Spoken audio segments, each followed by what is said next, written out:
Well, how about that? Welcome back, everyone, to the FloTrack podcast, FloTrack podcast at gmail.com. Those of you tuning in live on YouTube, let us know where you're watching from, especially if you're watching from Italy, because it was your night, Italy, in track and field, and that's not a sentence I expected to say.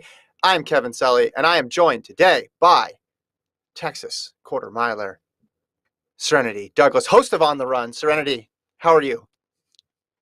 I'm doing really well. I'm really excited to get into the events that happened today. My goodness. So we have the men's 100 final that we're going to talk about. We're talking about a world record in the women's triple jump, an epic men's high jump, and of course, there was some preliminary action in the men's 800, the men's 4-meter hurdles, the women's high hurdles as well. But let's start first with that absolute stunner in the men's 100-meter dash. And we knew going back to yesterday that we were going to see some surprises here because not all the favorites looked as good as they had this year. And there were some emerging names that continued into the semifinals where we saw Trayvon Bromell go out. And then we had a third semifinal where Sue ran 983, Baker ran 983, and Jacobs ran 984. A very, very fast semi, the fastest by far of all three. So when we get to the final, where we have a race where, what would you say, Serenity? Before that race, how many of those men did you think legitimately had a chance to get gold? It was a tough call. I definitely didn't expect that it was going to be Italy. My money was going towards Hughes, and I knew Mhm. Fred Kerley was going to be in the mix. After his semifinal, he looked extremely strong. He just had all the momentum to come back forward. Mhm. I had the number probably at 5 or 6 because you couldn't count anybody out from that third heat from the semis. So you're feeling good about Baker and Sue, even though you might have thought, hey, Sue maybe ran his final in the semis, and you might have assumed that about Jacobs too. But then Kerley looked good. DeGrasse is so experienced, and yeah, you're right about Hughes. So it was a huge list of people that you went into the final thinking could possibly win, and then you get to the race itself, and I mean, Jacobs was a factor from the get go. Kerley got a really good start. I thought DeGrasse and Baker were a bit slower out of the blocks. Hughes DQ'd, so a false start. Great Britain had 2 DQs here between Prescott and Hughes, so a bad sign for them. But about midway through, I mean, it became a two-person race here between Jacobs and Kerley. And if you're thinking to yourself, man, am I just a bad track and field fan? Do I not know anything about Lamont, Marcel, Jacobs? Well, going into this season, Serenity, his PB was 10:03, which is a good PB, but not a PB where you would have thought, hey, this guy is going to be a threat for an Olympic medal, let alone an Olympic gold. What did you think of? I mean, now in retrospect, were there signs here that Jacobs could pull this off? There were no signs to me because when you're dibbling and dabbling in the 10 flats and the 10:03, you said his PR was 10:03. Those are hard Mhm. times to just drop out of. Dropping out of the tens is, I think, one of the hardest things to do. And a lot of these athletes have already done that. So that's why it surprised me a lot. But Fred Curley's PR was also 10:02. So, we dealt with the same things. So, honestly, yeah, I just didn't expect it at all. Yeah. Yeah. I guess the difference with Curly is completely switching from a different event. So you're thinking, okay, there's going to be some growing pains. And then he showed that he was capable of 9-9 lows and 9-8s earlier in the year. But when you watch the race back, what jumped out at you as decisive amongst the medalists or the people who didn't get on the podium that we thought could get on the podium from this final? I would say I was surprised by Ronnie Baker, but I understand why he could have sat in the blocks a little bit longer. There was a DQ. These blocks are extremely sensitive. They will kick you out if you're even twitching. So Mhm. that could have had a factor in it. Fred got out great, and he used his 400-meter speed to really catch up. I'm not surprised at Akani at all either, or Andre DeGrasse, really. Even though Mhm. this was his first time coming out of the 990s, Yeah. Yeah. I don't know. I just kind of feel like he just had momentum going. He's hasn't really been doing too much this year, so he had the energy, he had the training. Yeah. Yeah. DeGrasse, I mean, the guy, this is what he does, right? He goes to Olympics and world championships and get medals. I thought this was going to be a great shot for him with the fields opening up. Hey, this is your opportunity to now you can get a gold. You can not just be on the podium and you can actually get on a gold. But his close was as impressive as it always is, as you expect from somebody who's so good in the 200. But those two guys were out there, and it just was weird in my head as I was processing it. This is the Olympic final. We're coming down the last few meters, and it's between Jacobs of Italy and Kerley of the United States. Just the shock of that alone. I mean, again, credit to Kerley, bet on himself this year, moved to the 100 and the 200, didn't make it in the 200, makes it in the 100, goes to Europe after the trials, runs two races slower than 10 seconds. All the attention is off him. It's rightly on Bromell, who won the trials, and Baker, who was runner up and won a race in Europe, that Monaco 100.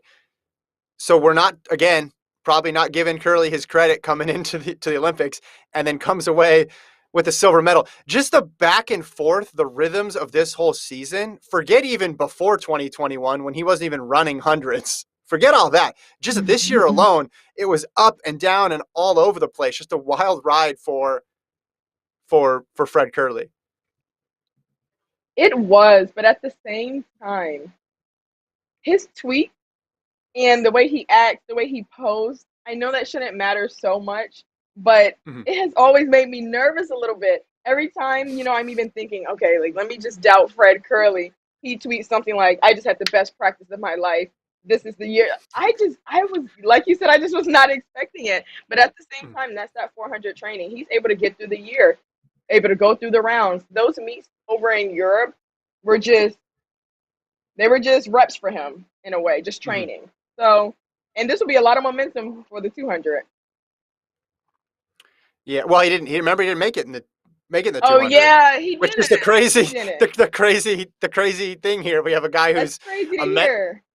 a medalist in the 400, a medalist in the 100, but came up short in the 200. I would say no doubt we'll see him in the 4x1 here. And Kerley, he called a shot here. Great night ahead of me.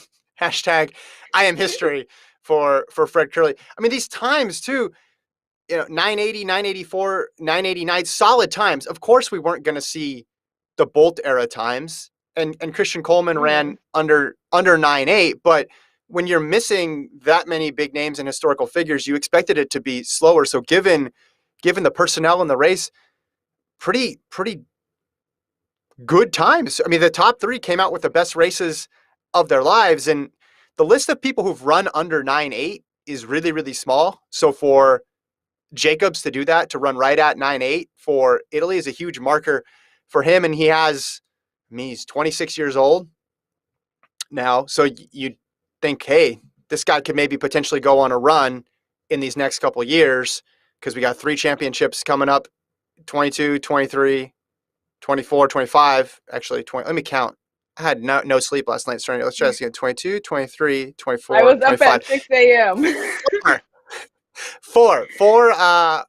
Four championships in a row. So he's a guy, a 980, right? And then you throw him in there with the rest of the folks in this race that was wide open. I mean, it just shows you never really know. Not only at the beginning of the season who's going to be a player in this race, but even at the beginning of the meet. I'm looking back at his whole season here: 647 indoors in the 60 to win the European Championship in the 60, which, I mean, that's a phenomenal time, right? We've seen Hmm. faster in this current era because we've been in the era with Coleman and Baker, who have run really fast times. And obviously a lot of people run fast in the 60 and aren't able to do it in the 100. So you could say, all right, he's a good 60 guy, but can he do it in the 200, or can he do it in the 100? And then he, right out of the gate, mid-May, 995 in the 100 for Jacobs. His first time under 10, smashes his PB.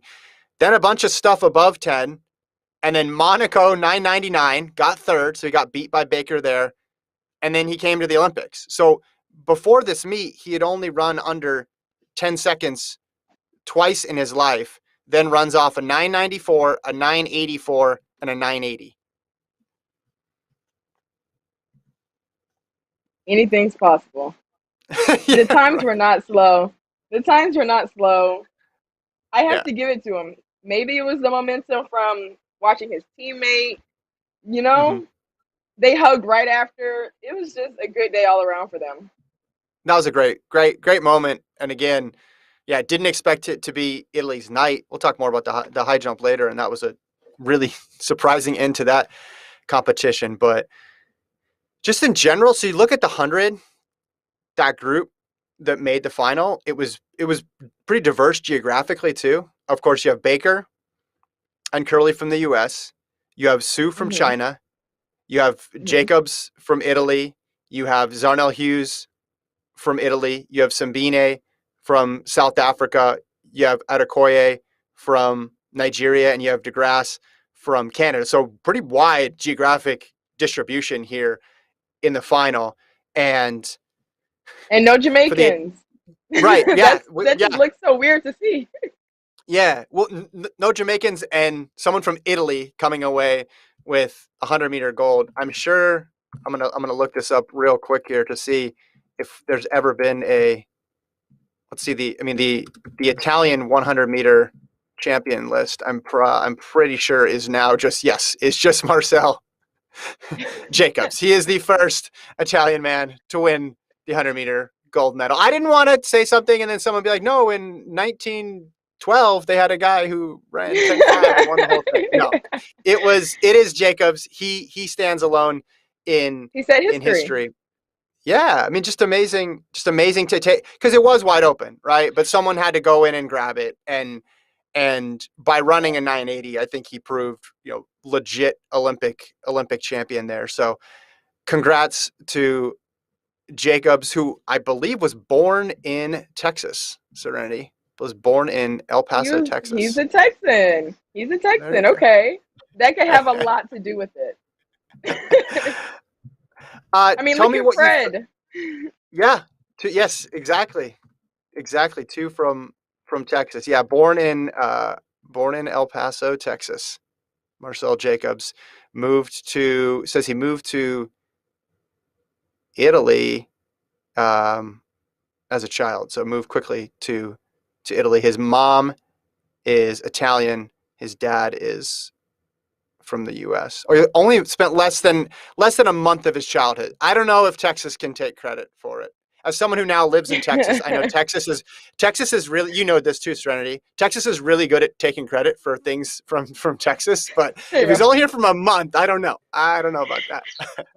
that's true. That's true. I honestly am not even from Texas, but Yeah, everybody neither else, am I. sure. All right, let's go